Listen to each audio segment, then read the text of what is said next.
Alors, une des grosses activités du centre social, c'est la ludothèque.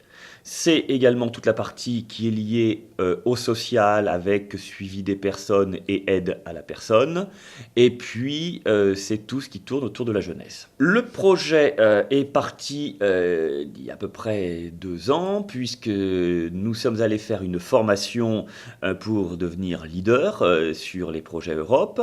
On avait décidé d'avoir quelque chose lié à l'environnement. Voilà, c'est d'abord un échange, une rencontre, et après une envie. Donc c'est quand même un travail, il faut reconnaître que tous les dossiers, c'est pas comme ça que ça se fait. Il faut le faire avec des gens, il faut se faire aider, mais c'est tout à fait possible. Alors, au niveau des financements européens, il faut savoir que c'est 80% hein, pour ce départ. Après, il y a une aide qui a été complémentaire par la DRDJS, Direction régionale et départementale jeunesse et sport. C'est un projet qui touchait des jeunes qui étaient sensibilisés à tout ce qui était environnement, tout simplement parce qu'on savait qu'au Maroc, c'est un pays où eh ben, il faut faire attention à l'eau, il faut préserver cela. On sait très bien que la richesse la plus précieuse, une des richesses les plus précieuses sur la Terre, surtout dans l'avenir, aujourd'hui et surtout dans l'avenir, ce sera l'eau. Et donc, ça a permis aussi de se dire, dans chaque pays, avec la Grèce, avec les Tunisiens, avec les Marocains, les Français, les Espagnols, ça a pu nous dire, bon ben voilà, comment ça se passe chez nous?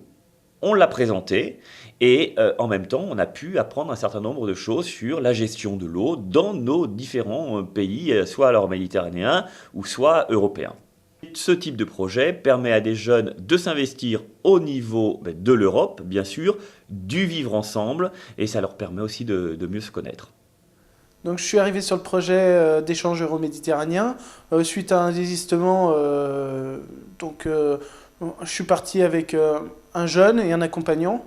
Ça a été très vite, le temps qu'on nous explique le projet, qu'on fasse les démarches pour le passeport, on était déjà arrivé au Maroc. Donc on est parti sur le thème de l'eau.